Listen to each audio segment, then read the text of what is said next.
Hello and welcome to the second podcast edition of the Lionworks School newsletter. What an academic year it's been for our students. Let's look into some of the amazing things they have been getting up to in the final half term of the year. To kick things off, here's what our head teacher, Miss Collinson, had to say. Wow, what a term it's been.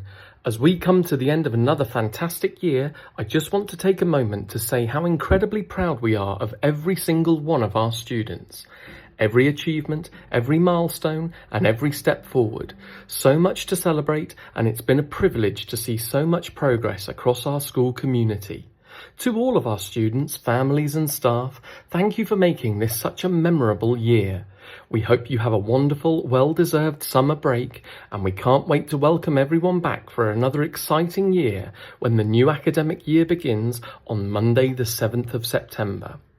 Thank you, Miss Collinson, and now the latest safeguarding update from Mrs. Twitchin. Parenting in a digital world. The UK government has announced plans to introduce new online safety measures designed to better protect children and young people.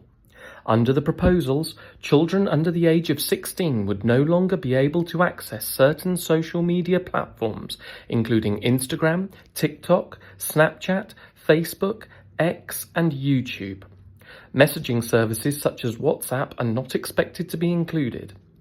The changes follow a major public consultation with the government saying the new rules aim to reduce online harm, improve well-being, and create a safer digital environment for children. Alongside the social media restrictions, some higher-risk online features would also be limited, including live streaming and direct contact from strangers. The first regulations are expected later this year, with the new rules likely to come into effect during spring 2027, if approved. For children under 16, the internet would still be available for education, schoolwork, online gaming, messaging, news, and keeping in touch with family and friends. Young people aged 16 and 17 would still be able to use social media, but with extra safety measures switched on by default. These include overnight notification curfews, autoplay turned off, and personalised content feeds disabled, helping to encourage healthier online habits. The government is also exploring how issues such as VPN use and age verification should be managed before the legislation is introduced. With the summer holidays now here, this is a great opportunity to talk with your child about staying safe online. Open conversations about screen time, who they communicate with, what they share online, and what to do if something doesn't feel right can make a real difference in helping children build safe and positive digital habits.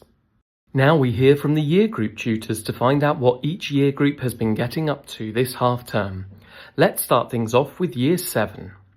So, Year 7 comes to an end, and with it the first year of secondary school for our youngest students.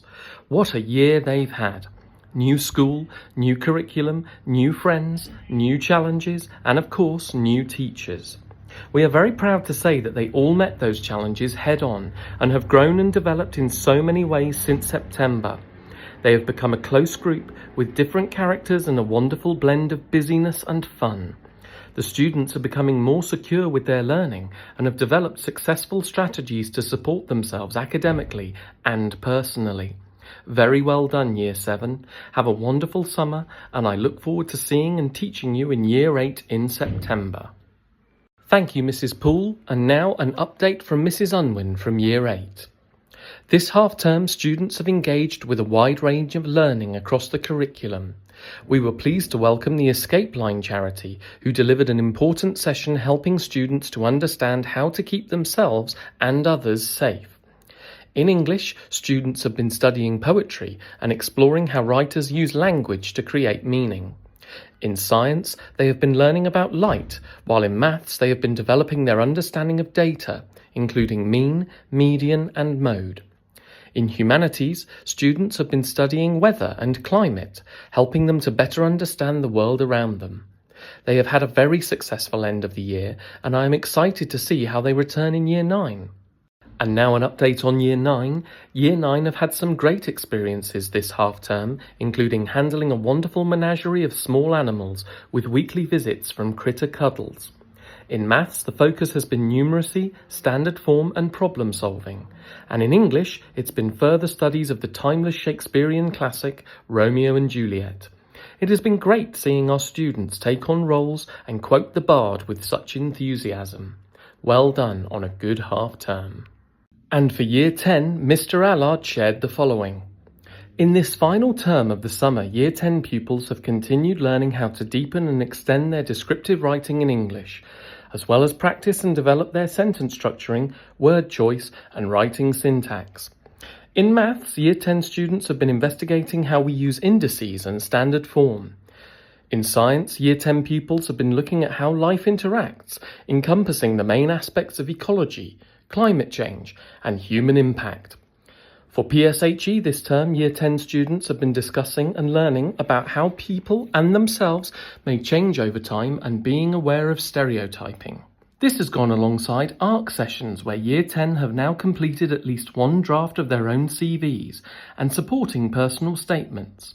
Some of the Year 10 pupils have also been continuing with their Duke of Edinburgh Award, this term that has culminated in the final expedition. Some Year 10 pupils have also continued their learning about how businesses promote themselves and their products in their hospitality and tourism lessons. And finally, an update on our Year 11s. Here's the latest. As our Year 11 students leave us, there is a real sense of pride mixed with a little sadness. Over the years, we have seen them grow from younger students into mature, capable young adults, ready for the next stage of their lives. It has been great to watch their confidence develop, their friendships grow, and their achievements accumulate along the way. They have made a valuable contribution to the school community and have created many lasting memories. While we will miss seeing them around school, we are excited to see what comes next for them. We wish every one of them the very best for the future and thank them for the part they have played in our school. We look forward to hearing about their successes in the years ahead. News from the art room comes from Mrs. Nichols, and here's what she had to share. The art department has enjoyed another creative term. Year 7 explored texture and tonal drawing inspired by Jim Dine, developing observational skills and confidence with shading. Year 8 designed colourful pop art packaging inspired by artists including Andy Warhol. Year 9 tackled a GCSE-style project, Places and Spaces, producing imaginative individual outcomes through research and experimentation. Year 10 created impressive 3D insect sculptures using mixed media, supported by detailed sketchbook work. Congratulations to our Year 11 students who completed their GCSE and BTEC final outcomes, showcasing outstanding creativity, commitment and artistic achievement. We wish everyone a wonderful summer.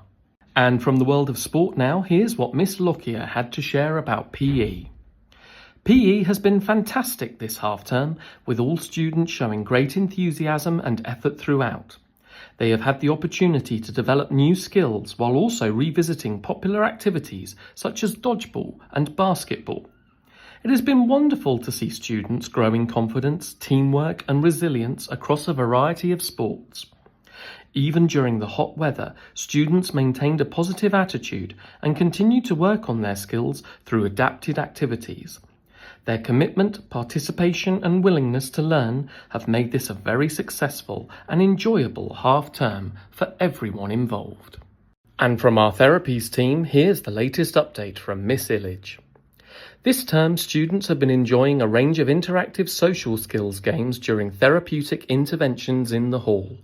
Activities such as Wink Murder and Who's Got the Keys have provided fun and engaging opportunities for students to develop important social and communication skills while working together. These games have encouraged students to collaborate, take turns, listen carefully to one another, and think strategically as part of a team. Throughout the term, it has been wonderful to see students showing kindness, patience and encouragement towards their peers, helping to create a positive and inclusive environment where everyone feels supported. The sessions have also helped students build confidence in interacting with others, practice problem solving and strengthen their ability to follow rules and work cooperatively. It has been particularly pleasing to see students celebrating each other's successes and demonstrating resilience when faced with challenges during the games. Most importantly, the hall sessions have been filled with laughter, enthusiasm and teamwork. The students have embraced every activity with positivity and have made excellent progress in developing the social skills that will support them both in school and beyond. A quick word on attendance from Mrs. Nichols. Every day in school is an opportunity to learn, build friendships and grow in confidence. We are incredibly proud of the excellent effort many of our students make to attend regularly and arrive ready to learn. We understand that families can sometimes face challenges, and our aim is always to work together with kindness, understanding and practical support. If attendance is becoming difficult for any reason, please get in touch. Our attendance and well-being teams are here to listen, offer guidance and help find solutions. By working together, we can give every child the best possible opportunity to succeed. I also wanted to share what a brilliant time our group of students from years 8 and 9 had whilst representing the school in Edinburgh. They were extremely well behaved during the wait for our delayed flight, and it was great to see such enthusiastic participation in our activities. From the National Museum to Edinburgh Castle, Mary King's Close to the Camera Obscura, we had a varied and engaging visit to Scotland's capital. Well done to all involved. And lastly, an update on all of the amazing outdoor education going on from Mrs. Mitchell. Following a slight delay to proceedings due to the hot weather, both our Silver and Bronze Duke of Edinburgh expeditions went ahead this half-term. The Silver students hiked and camped over 3 days, exploring locations including Old Harry Rocks, Dancing Ledge and Chapman's Pool. The Bronze expedition was 2 days of hiking, including sites such as Lulworth Cove, Durdle Door and Anvil Point. Both teams did fantastically, and their awards are well earned. Huge congratulations. Elsewhere, students are taking part in water sports for their latest adventure sessions, completing kayaking, stand-up paddleboarding, and they even took on the giant SUP. Well done for a brilliant half-term. Some dates for your diary now, and on the 20th of August, that's GCSE Results Day. On the 7th of September, that's the first day of the autumn term. We look forward to seeing students back on that date. On the 16th of September, we have a Senko Introduction Coffee and Chat. That's happening in school from 9:30 till 11. And on the 30th of September 26, we have the Book Look and Parent One-to-One meetings from 3:30 till 6 p.m. We look forward to seeing you there. So as we reach the end of this podcast and we reach the end of another fantastic summer term, we'd like to wish every member of our school community a wonderful summer holiday. Whether you're staying at home, spending time with family and friends, or heading off on an exciting adventure, we hope the weeks ahead are filled with opportunities to relax, have fun, and recharge for the new academic year. Thank you to all our students, families, and staff for your continued support throughout the year. We hope you all have a safe, happy, and memorable summer, and we look forward to welcoming everyone back to school on Monday, the 7th of September. Thanks, everyone. Bye.